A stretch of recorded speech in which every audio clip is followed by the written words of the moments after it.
नमस्ते सदावत्सले मातृभूमि। हम लोग डिस्कशन करने जा रहे हैं हमारे देश के अंदर। हमारे देश के अंदर मतलब भारत की बात जब मैं कहता हूँ तो हमारे देश के अंदर आस्तीन के सांपों की कमी नहीं है, ये तो हम जानते ही हैं। लेकिन जब अवसर आएगा, अब उस समय तो जब पहलगाम हुआ तो देश में एक ऐसी फिजा आ गई, एक ऐसा माहौल बन गया कि इनको मजबूरी में ही या तो चुप रहना पड़ा या कहना पड़ा कि भाई पाकिस्तान के खिलाफ एक्शन लो, क्योंकि एक बड़े समुदाय को तो ये पता था कि पाकिस्तान बहुत स्ट्रांग कंट्री है। इस्लामिक देशों में सबसे स्ट्रांग पाकिस्तान है, उसके पास ये जेट है, उसके पास वो जेट है। मैं सुनता भी हूँ, लगातार कहते हैं। इसलिए वो लगातार आह्वान कर रहे थे भारत पाकिस्तान का युद्ध हो जाए, और भारत पाकिस्तान का अगर युद्ध हो जाए तो हो सकता है कि वो गृह युद्ध करके हिंदुस्तान पाकिस्तान एक कर लें, दारुल इस्लाम स्थापित कर लें। इसलिए भारत को लगातार वो उकसा रहे थे। भारत ने भी एक्शन लिया, लेकिन मोदी जी की खास बात है कि वो अपने समय और अपने अनुसार एक्शन लेते हैं। ऑपरेशन सिंदूर वैसे ही चला।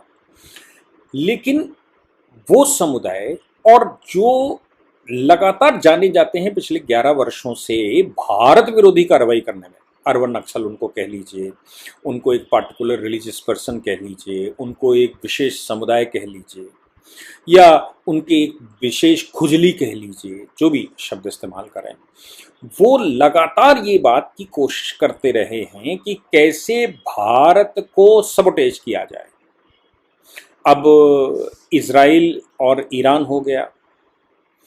पहलगाम जब हुआ तो एक लोग ने कहना शुरू कर दिया, भाई पानी क्यों रोक दिया, पानी आपको उनका रोकना नहीं चाहिए पाकिस्तान का, भूखों मर जाएगा भाई व्यक्ति। अब आप देखिए, पानी रोकने का जो फंडा है, जो हमारी ट्रीटी है, उसमें किसी प्रकार का कोई व्यवधान नहीं है। हमारे एक हफ्ते में इतना पानी छोड़ना है ऐसा तय है। अब हम रोज छोड़ें या एक हफ्ते में छोड़ें, हमने कोई ट्रीटी का उल्लंघन नहीं किया, एक हफ्ता पानी रोक कर छोड़ दिया। अब हम बाढ़ आ गई तो हम क्या करें? हमारे तो समझौता है, एक हफ्ते में इतना पानी दिया जाएगा या एक महीने में इतना पानी दिया जाएगा, हम उतना पानी दे रहे हैं। अब लेकिन भारत उसका उपयोग कैसे करेगा, ये करेगा वो करेगा। ओआईसी का जो सेक्रेटरी लेवल का व्यक्ति वो पाकिस्तान की विजिट करता है, पाकिस्तान की विजिट करके पहलगाम से कुछ दिन पहले पाकिस्तान की विजिट करता है, पाक उपगढ़ जम्मू कश्मीर में भी जाता है और कहता है ओआईसी के सामने वो अपनी रिपोर्ट रखेगा। ओआईसी का इस समय का चेयरमैन, अब जरा इन लिंक्स को मिलाइए, ओआईसी का इस समय का चेयरमैन टर्की है, अर्दोजन। ओआईसी की बैठक वहाँ हो गई। जब तक ओआईसी का चेयरमैन इधर रहा सऊदीया की तरफ और बाकी तो पाकिस्तान लगातार कोशिश करता रहा, लेकिन किसी प्रकार से वो सक्सीड नहीं हो पाया। अब इस समय टर्की के पास है। टर्की पाकिस्तान का एक अलायंस है, और टर्की के विरुद्ध मोदी जी क्रोएशिया और साइप्रस हुआ है। आप सोचो, 15-15 लाख की आबादी, और उन देशों में इतने बड़े देश का 140 करोड़ की आबादी का प्रधानमंत्री गया और वो भी डिस्प्यूटेड क्षेत्र में चला गया। उसका मुख्य कारण है टर्की को ये बताना कि तुम्हारे अगल बगल जो लोग बैठे हुए हैं उनको भी हम इस्तेमाल कर सकते हैं तुम्हारे खिलाफ, वहाँ मिलिट्री बेस बना सकते हैं। उनके साथ डिफेंस की ट्रीटियां भी हो रही हैं, ऐसा बताया गया कि उनकी ट्रीटियां हो रही हैं, और वो ट्रीटी में भारत के ब्रह्मोस ये वो सब वो लगाएंगे। किसके खिलाफ? टर्की के खिलाफ, क्योंकि टर्की विस्तारवादी है, वो लगातार साइप्रस क्रोएशिया सबको परेशान करता है। अब इसका रिटेलिएशन नहीं था, ये हमारा रिटेलिएशन था। लेकिन उनका क्या था? उनका ये था कि ओआईसी की बैठक होगी और पाकिस्तान को बुलाएंगे। वो ओआईसी की बैठक हुई। ओआईसी की टर्की में बैठक के समय पर ही, चूंकि टर्की उसका प्रेसिडेंट है, उस समय पर भी ओआईसी के जो सेक्रेटरी यहाँ पर आए थे उनकी रिपोर्ट आ गई। उन्होंने भारत के विरुद्ध पानी नहीं रोक सकते, ये नहीं कर सकते, वो नहीं कर सकते, ऐसा स्टेटमेंट दे दिया। अच्छा, मजे की बात यह है कि इस बैठक में, इस तरह की बैठकों में तो प्रधानमंत्री बुलाए जाते हैं या राष्ट्रपति बुलाए जाते हैं। असीम मुनीर क्या कर रहे थे? असीम मुनीर ओआईसी की बैठक में थे। असीम मुनीर जब ओआईसी की बैठक में बैठ रहा है तो इसका मतलब साफ है कि असीम मुनीर एक तरफ तो वो ट्रंप के साथ बैठ कर आया, एक तरफ वो इधर बैठ रहा है, और ये चल क्या रहा है आखिर? दूसरी तरफ उधर बांग्लादेश, पाकिस्तान और चाइना की बैठक, इनके इनवॉइस की बैठक चाइना में हुई भारत के विरुद्ध। तो वहां पर भी कॉन्सेंट्रेशन जम्मू कश्मीर था, यहां पर भी कॉन्सेंट्रेशन जम्मू कश्मीर था। ये सोचने की विचारणीय बात है। चलिए ठीक है, इन बाहरी तत्वों से तो हम लड़ लेंगे। और अगली खबर जो है वो ये है कि 1 जुलाई से पाकिस्तान सिक्योरिटी काउंसिल का 1 साल के लिए प्रिसाइडिंग ऑफिसर प्रिसाइड करने वाला है। हमने भी पिछले पिछले 2 साल पहले किया था। अभी पाकिस्तान उसको 1 जुलाई से प्रिसाइड करने वाला है। वहां पर भी ये सारे गतिविधियां वो चलाएगा। और इधर वो हमारे देश के अंदर मतलब हमारे देश के अंदर इस तरह की गतिविधियां चला ही रहा है। क्या गतिविधियां चला रहा है, मतलब अब ये सोचने की बात है। हमारे यहाँ राष्ट्र रक्षा यूनिवर्सिटी है, मैं आस्तीन के सांपों की बात कर रहा हूँ। राष्ट्र रक्षा यूनिवर्सिटी है, गुजरात उसको हेड करता है, मतलब गुजरात की यूनिवर्सिटी है। देश में कई एक उनके कैंपस हैं। मोदी जी की स्ट्रैटेजी से वो बनी थी। होम मिनिस्ट्री उसको डील करती है इस समय। वो एक सर्टिफिकेट प्रोग्राम चला रहा है, ये मैं आपको बता रहा हूं। ये सर्टिफिकेट प्रोग्राम चला रहा है राष्ट्र रक्षा यूनिवर्सिटी।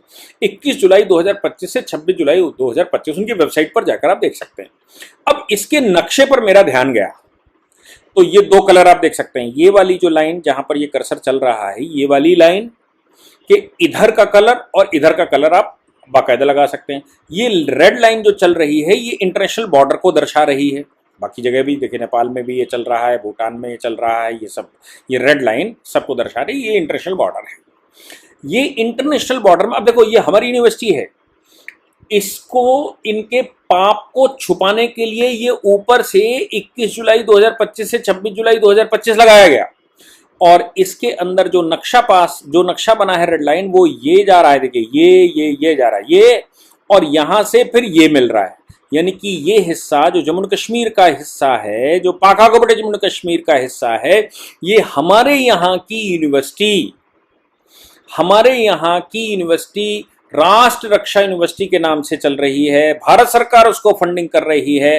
वो certified program India central Asia relation पर चला रही है। ये देखिए, पूरा पढ़ेंगे तो समझ में आएगा। An institution for national importance, pioneering national security and police university of India, आगे school of international cooperation, security, strategic languages, या जो भी लिखा है, certified programme on India central Asia relation. और उस नक्शे में जहां पर ये सर्टिफिकेट प्रोग्राम इस समय चल रहा है, उस नक्शे में पाक ऑक्युपाइड जम्मू कश्मीर को पाकिस्तान के हिस्से में दिखाने का प्रयास किया गया। जाने में या अनजाने में ये छुपाया गया, ये ऐसा बनाया गया। ये छुपाने की कोशिश, मैं तो कहूंगा इसको छुपाने की कोशिश की है। या अज्ञानता में की है तो उसको सुधारना चाहिए, और अज्ञानता में नहीं की है, छुपाने की कोशिश करके ये दिखाने की कोशिश की है कि पाक ऑक्युपाइड जम्मू कश्मीर वो पाकिस्तान का हिस्सा है। तो ये षड्यंत्र नहीं तो क्या कहेंगे, ये हमारे यहाँ षड्यंत्र चल रहे हैं। अभी यही नहीं है। अब आप देखिए, ये जैसे मैंने यासीन मुनीर की बात कही थी कि यासीन मुनीर वहां पर गए, आगे आप आएंगे तो ये देखिए सोनिया गांधी का बयान आया।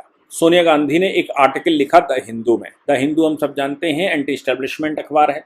इंडियन एक्सप्रेस भी एंटी एस्टेब्लिशमेंट अखबार कहा जाता है, और सबसे ज्यादा मुकदमे भी इनके खिलाफ होते हैं। ये रिसर्च करते हैं, लेकिन रिसर्च को टिल्ट कर देते हैं, भारत के पक्ष में नहीं करते। ये आप उनका द हिंदू उठाकर देखेंगे, और इन्होंने ये बता कर रखा कि जो अधिकारी बनेगा वो द हिंदू पढ़कर बनेगा, इंडियन एक्सप्रेस पढ़कर बनेगा, उसको अच्छी रिसर्च मिलेगी। मैं कहता हूं ये देश का सबसे बेस्ट अखबार है जो एंटी स्टैब्लिशमेंट, भारत की स्टैब्लिशमेंट के खिलाफ लिखता है और रिसर्चें भी वैसी करता है।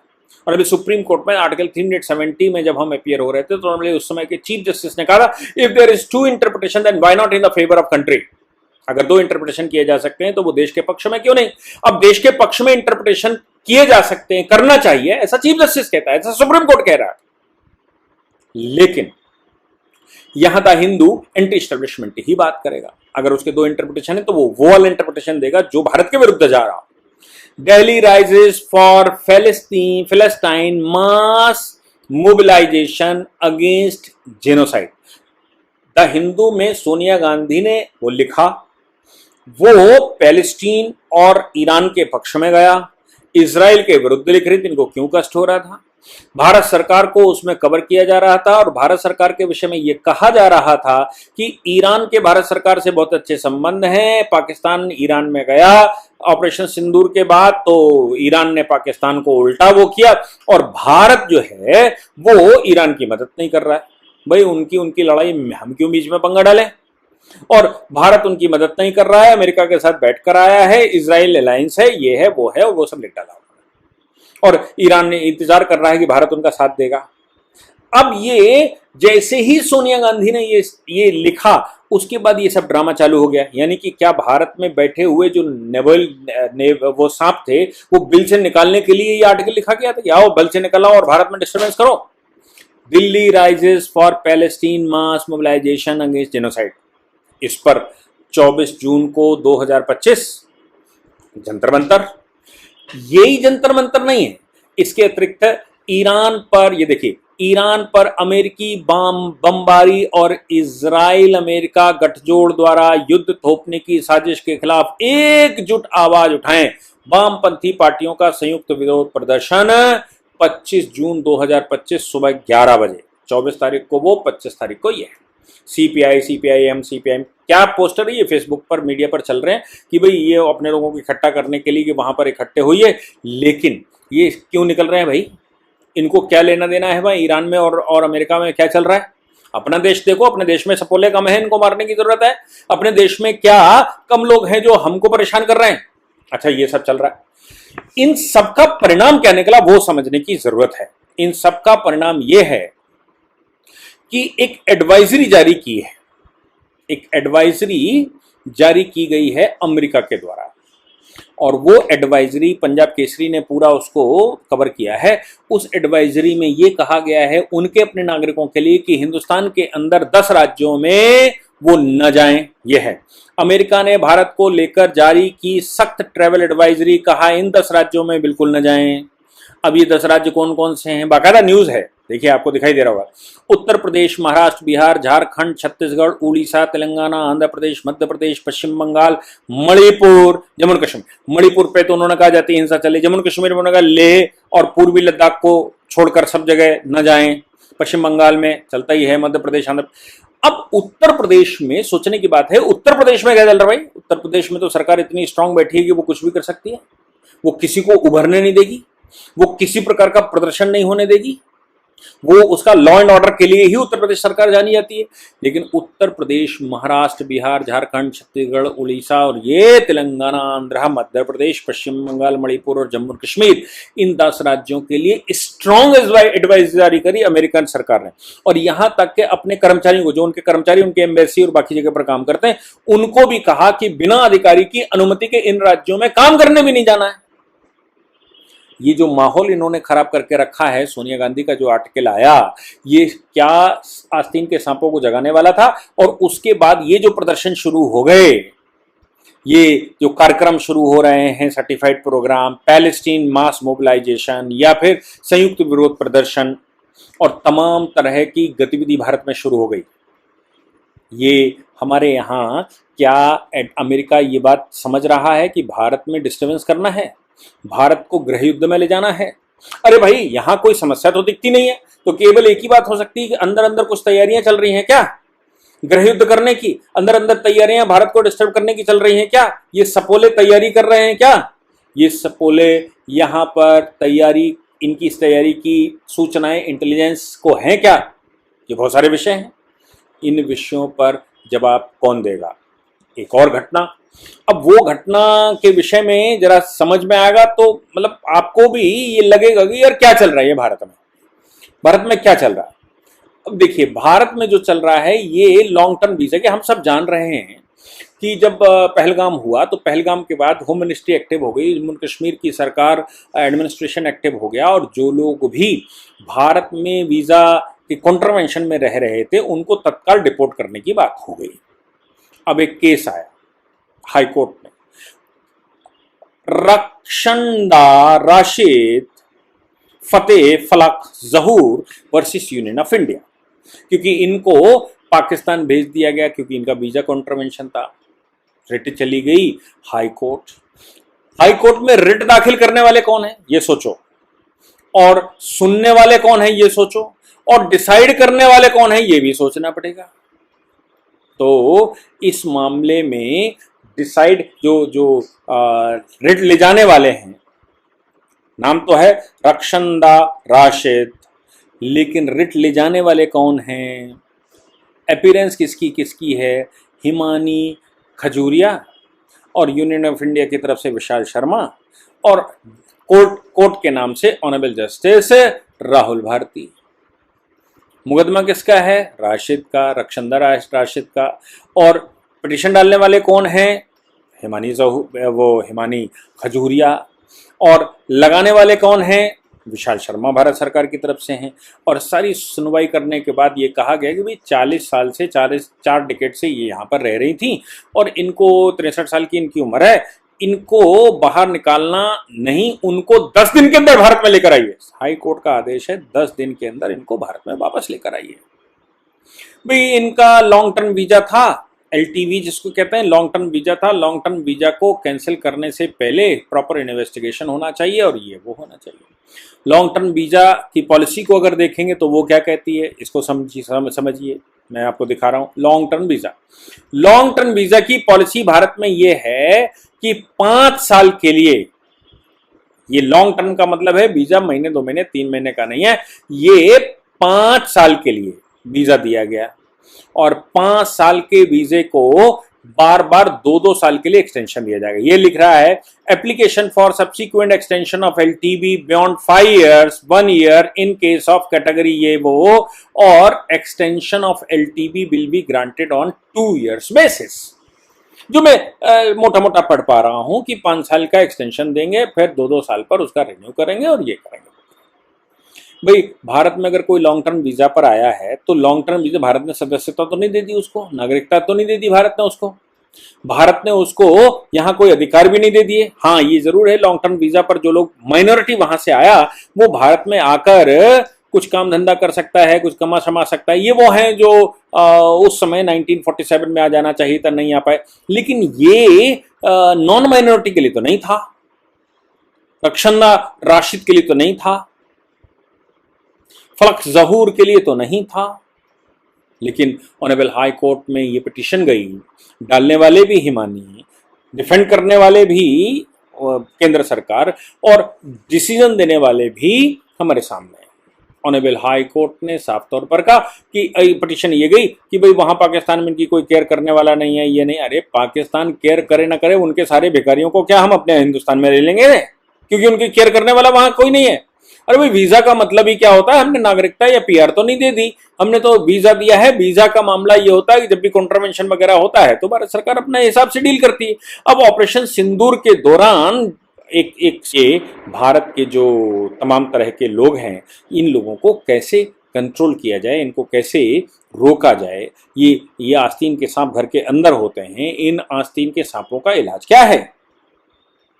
ऑनरेबल हाई कोर्ट ने तो सुना होगा, तो भाई वो उसका अपना प्रोसीजर है। लेकिन ये जो जंतर मंतर है, ये आर्टिकल्स हैं, वहाँ दर्द हो रहा है, इजराइल मार रहा है और तमाम तरह के प्रदर्शन हो रहे हैं, अमेरिका कूद पड़ा है, ये इनका क्या मतलब है भारत में? और उस पर एडवाइजरी अमेरिकन सरकार जारी कर रहा है। इन सबको मिलाकर देखेंगे तो एक नई एनोमली क्रिएट हो रही है, एक नया विचार क्रिएट हो रहा है, एक नई समस्या क्रिएट हो रही है। क्या है उसका समाधान? पता नहीं। जय हिंद, जय भारत, वंदे मातरम।